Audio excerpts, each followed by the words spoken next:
Hello everyone. I wish you a wonderful day. Today we're going to explore how Diep and Jame are cornered by Mr. Hoan's contract. Because one signature could cost them their future, and what happens next changes everything. Diep woke before sunrise, the way she always did when her body refused to trust the quiet.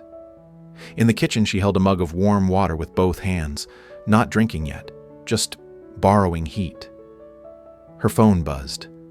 A message appeared with no greeting, only a command. Riverside Club, 11 a.m. Come alone. Mr. Hoan. Before she could breathe, a second buzz. A photo loaded, Diep walking a small child to preschool. Taken from across the street. The caption underneath, "Let's talk like adults." Diep's fingers tightened around the mug. The photo wasn't violent, but it was intimate in the wrong way. Like someone's eyes had been in her life without permission. From the hallway, soft footsteps. Nye, 4 years old, wandered into the doorway with a stuffed rabbit in her arms. She didn't speak. She just curled up on the couch as if the world was safe because Diep was awake. Diep turned the phone face down. She told herself, not in front of her. A knock cut through the room.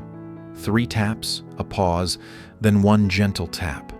Diep opened the door and found Jame. No suit. No shine. A plain shirt, tired eyes, and a paper bag in one hand, a thin folded blanket under his arm. He didn't step in right away. He read her face first. "You got a message," he said. Diep's mouth went dry. "I didn't tell you. You didn't have to." He lifted the bag slightly. Bread, eggs, nothing fancy. He set it on the counter, then held out the blanket like it was the most normal thing in the world. "For later," he said, "your place gets cold, and you get quiet when you're scared." The word scared landed softly, but it landed true. Diep looked away to hide the sting in her eyes. "What does he want?" Jame asked. Diep picked up the phone, showed him the text, then the photo. Jame's jaw tightened. "He said, come alone," Diep whispered. "I'll stay close," Jame said. "I won't walk in. I'll wait outside. If you breathe wrong, I'm there."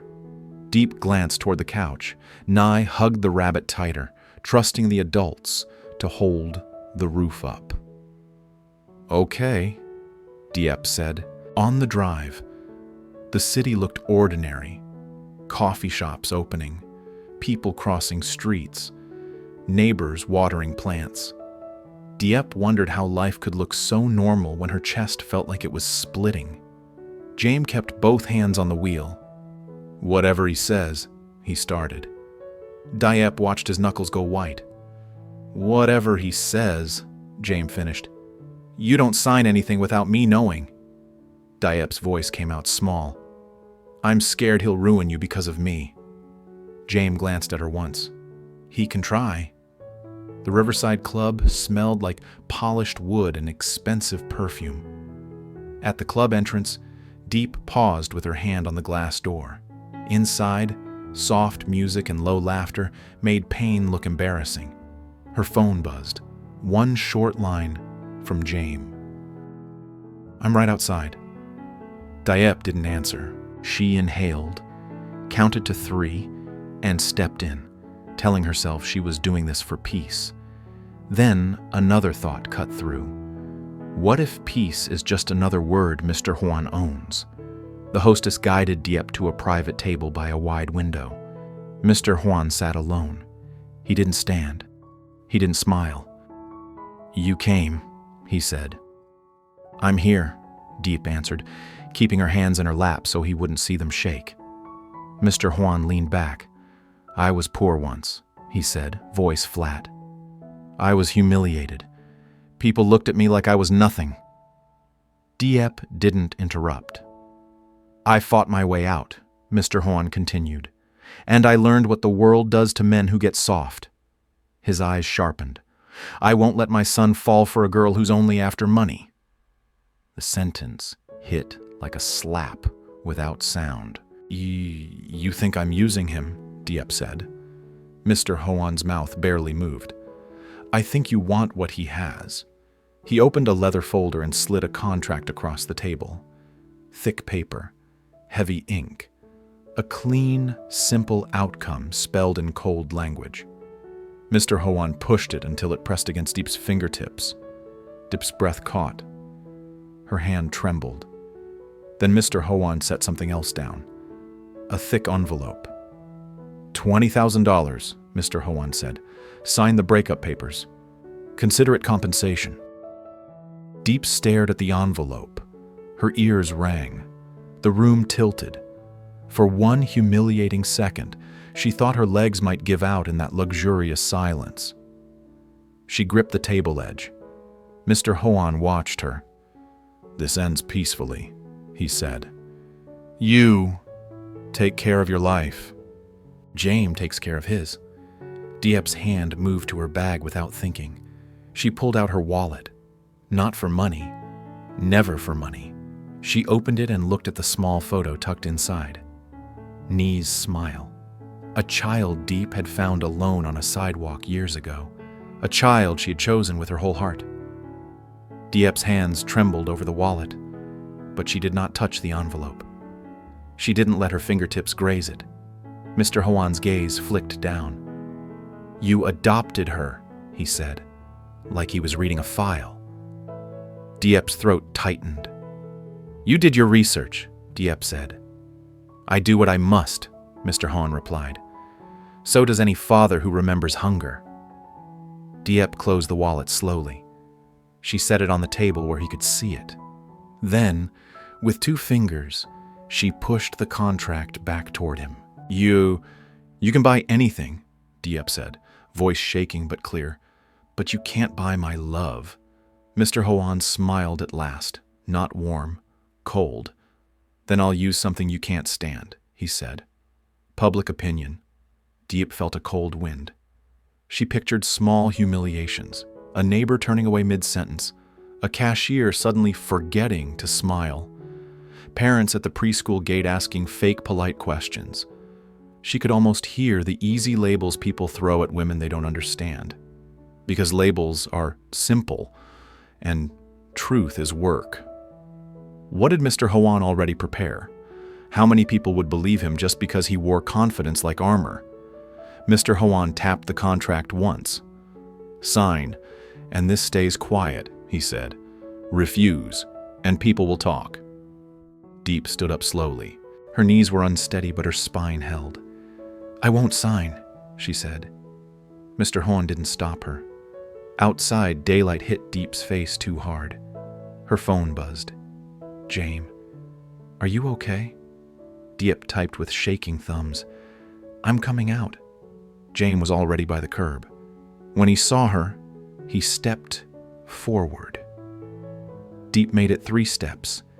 Then her body finally admitted what her pride had been hiding. Her vision blurred. Her knees weakened. Jame caught her before she fell. One arm around her shoulders, one hand steady at her elbow. Breathe, he said. Look at me. Breathe.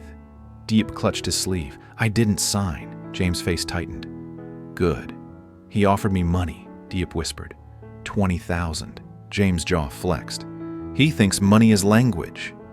Diep swallowed hard. He knows about Nye. Jame's hand stayed firm on her shoulder.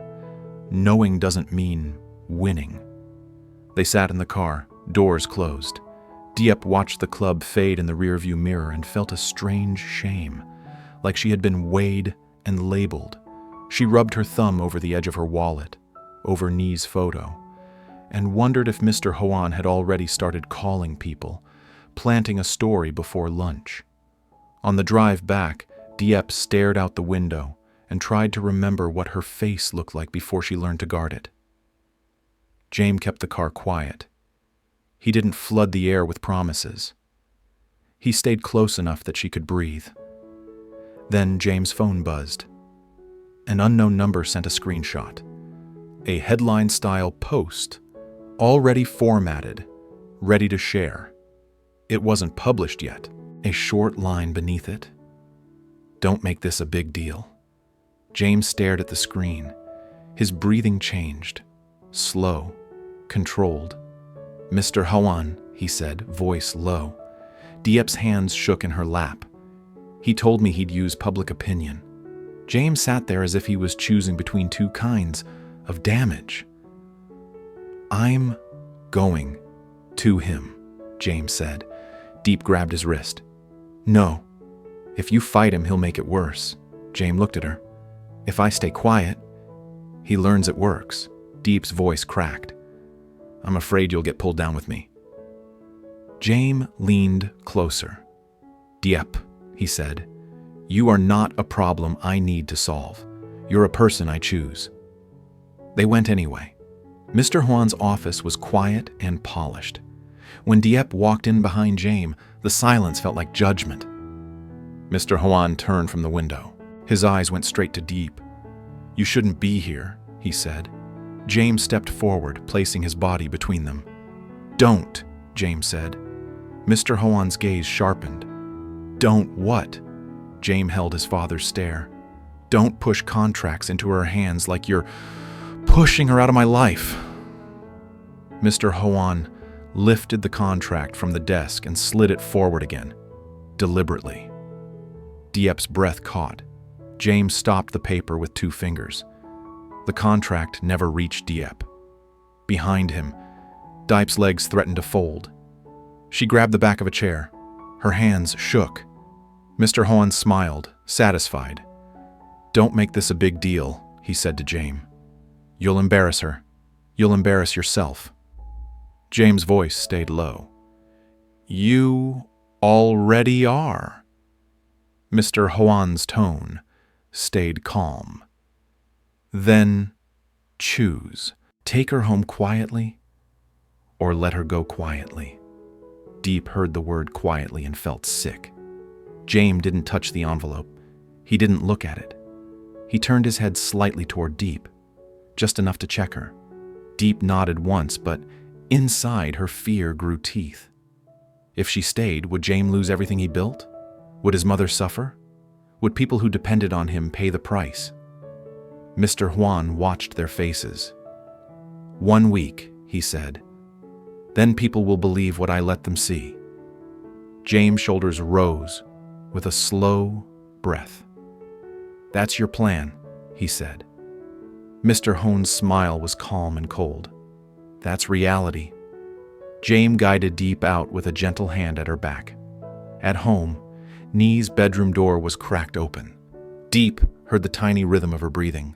That sound should have calmed her, but it made the stakes feel sharper. A child could not defend herself from whispers. A child could only feel them. Diep sat at the table and stared at the untouched breakfast. Diep washed her hands at the sink for too long, scrubbing as if she could scrub away someone else's accusation. If she left, would the whispers stop or follow them anyway? In the mirror, she saw a woman trying to choose love without losing dignity. Jame poured her water and set it within reach. "Drink," he said. Diep drank. Her hands still shook. Finally, Diep whispered the thought she had been swallowing all day. "Maybe I should let you go," she said, "so he won't ruin you." Jame's eyes softened. "That's fear," he said, "not love." Diep's mouth trembled. "I'm tired of defending," she admitted. "I'm tired of being watched." Jame placed his palm near hers on the table, an offer, not a claim. "Then don't defend alone," he said. Diep stared at his hand. Her fingers hovered, unsure. Her phone buzzed once more. Unknown notification. Tomorrow morning. Be ready. Diep's chest tightened. Jame looked at the message, then at her. "What they say tomorrow," he murmured. "We answer together." Diep wanted to believe him. But when night came, Diep lay awake, with the same question turning in her mind, like a key in a lock. Was she staying because of love, or because she was afraid of what leaving would do to him? And that unanswered question waited for morning.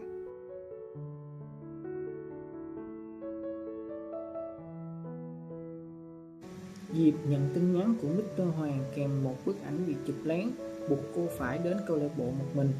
Jame tới sớm với bữa sáng giản dị và chiếc chăn mỏng, âm thầm ở gần để cô có thể thở.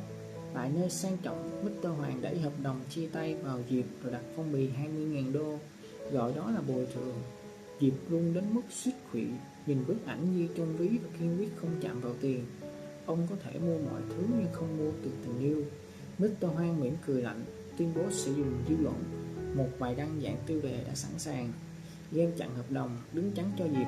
Kết mở, Diệp tự hỏi có nên buông tay Jame để bảo vệ anh trước ngày mai.